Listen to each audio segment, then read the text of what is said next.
Bonjour et bienvenue dans le Vendredi c'est permis en vidéo. Nous avons choisi de vous parler aujourd'hui de la délégation de mission. Maxime est assistant de direction. L'entreprise organise tous les ans une journée porte ouverte pour accueillir les conjoints et les enfants des collaborateurs, pour leur présenter l'entreprise, et puis également pour recevoir des candidats qui souhaiteraient intégrer l'entreprise à la fin de leurs études. Habituellement, le manager de Maxime prend en charge ce dossier avec l'aide de Maxime. Mais il a décidé cette année de lui confier entièrement cette mission, de lui déléguer la mission d'organiser cette journée porte ouverte. On regarde.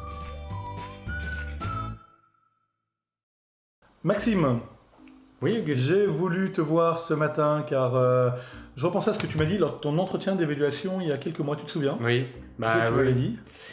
Que je commençais à avoir un peu fait le tour de mon poste et voilà, ça devenait un peu de la routine, avec un petit peu d'ennui, quoi. Voilà. Et que j'aimerais bien faire d'autres choses. Ouais. Bon, moi ça m'avait alerté, et d'ailleurs l'entretien d'éval ça sert aussi à ça, à dire ce genre de choses, parce que quand on est en routine on apprend moins, il y a l'ennui, il y a l'erreur, on régresse, les états d'âme, etc. C'est pas génial, donc il faut casser cette spirale de routine, et je suis d'accord avec toi, tu maîtrises bien le cœur de ton métier. J'ai réfléchi à ce que je pourrais te proposer, qui pourrait te remobiliser. Je n'ai pas trouvé une mission à te confier à l'année. En revanche, il y a quelque chose que j'organise depuis 5 ans et sur lequel je te demande d'ailleurs un coup de main régulièrement, mais sur lequel je reste chef de projet, qui est l'organisation de la porte ouverte avec objectif que les salariés puissent amener leurs enfants, que les enfants voient un peu dans quel cadre travaillent leurs parents. Et j'aimerais te confier l'organisation complète de cette mission. Complète? Ouais. Ouais, bon, c'est vrai que c'est séduisant, mais ça me fait un peu peur quand même, hein. Ouais. Ouais, bah, tu sais, dans mon boulot, j'ai besoin d'être super crédible vis-à-vis des collègues, etc. Je sais aussi qu'ils y tiennent beaucoup à cette journée porte ouverte, parce que c'est vraiment un moment fort dans la vie de l'entreprise, quoi.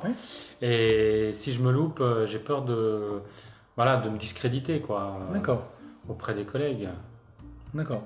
Ok. T'as peur qu'il y ait un amalgame? Oui, et qu'ils se disent, s'il n'est pas foutu d'organiser la journée porte ouverte, c'est qu'il n'est pas bon, quoi. D'accord. Donc lorsqu'ils nous donnent nos fiches de paye, on va vérifier 2 fois, quoi. Voilà, c'est ça. D'accord, très bien. Maxime, sur les 5 dernières fois, qu'est-ce que ça a donné ces portes ouvertes? Ah ben, on a eu les enquêtes de satisfaction, à chaque fois c'est super bon, quoi. Les gens sont ravis. Ok, c'est super bon. Moi, le plan d'action, je le connais bien. Tu le connais également parce qu'on a largement partagé ça. Oui, on a travaillé ensemble dessus. Si je te proposais de travailler ce plan d'action, de me le proposer et que je te le valide, en te disant, attends, maintenant, la partition que tu me proposes est juste parfaite, tu n'as plus qu'à la jouer et le résultat sera à la hauteur de ce que l'on espère. Est-ce que ça te sécuriserait? Oui, si tu es là pour valider avec moi les étapes essentielles, oui, ça me sécuriserait. Donc, je te valide donc le plan d'action que tu me proposes. D'accord. En prenant, alors tu peux amener quelques propositions, on n'est pas obligé de faire un copier-coller. Moi, je suis ouvert à ce que tu es. Voilà. Je te donnerai les tenants et les aboutissants financiers. Tu me dire de quelle enveloppe budgétaire. D'autre part, elle aura lieu en juin comme d'habitude. Je rappelle qu'habituellement, lorsque je t'en parle pour commencer à la préparer, on est en avril. Et là, on est début février. D'accord. Donc vraiment, on se donne également du temps. Donc ça doit être rassurant également pour toi. Oui, si on a un peu plus de temps, ça permettra de faire les choses tranquillement. Et puis, autre chose, moi ce que je te propose, c'est je te vois tous les 15 jours pour faire un point sur ton activité. Et ben, tous les 15 jours, on rajoutera un petit peu de temps à ton entretien pour qu'on puisse faire un point intermédiaire. Enfin, on en fera plusieurs, ce qui permettra, 1, de valider, 2, de rectifier, 3, de te filer un coup de main si c'est nécessaire, 4, s'il faut te booster un peu, te booster, etc. Donc voilà, c'est pas quelque chose que je te donne en février, et sur lequel tu me rendais compte en juin. D'accord, on va continuer à collaborer là-dessus ensemble.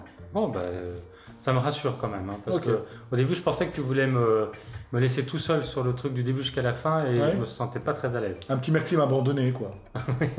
Non, c'est pas le genre de la maison. Bon. Ok. Donc Maxime, on se voit. Écoute, tu m'envoies un petit mail pour te donner quelques disponibilités. Et ce que je te propose, on va partir de ce que tu me proposes. D'accord. On fait ça sur un tableur Excel, en disant les étapes, qui, quand. Enfin bon, tu connais ça par cœur.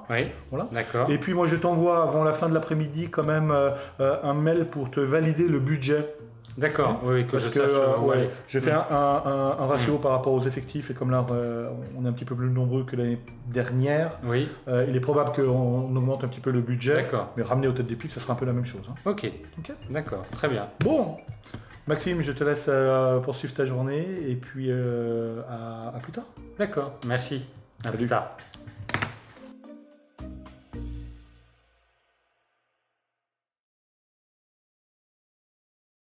Maxime a été un peu hésitant. On a senti qu'il avait quelques craintes à accepter de prendre en charge cette mission. Et c'est bien normal. C'était la première fois qu'il allait se retrouver seul à devoir gérer ce projet. Mais qu'aurions-nous fait si, au contraire, Maxime avait fait preuve d'un enthousiasme immodéré, d'une euphorie? Comment aurions-nous fait pour canaliser cet excédent d'énergie et lui permettre d'aborder cette mission dans de bonnes conditions? Et vous, qu'en pensez-vous? Bonne réflexion.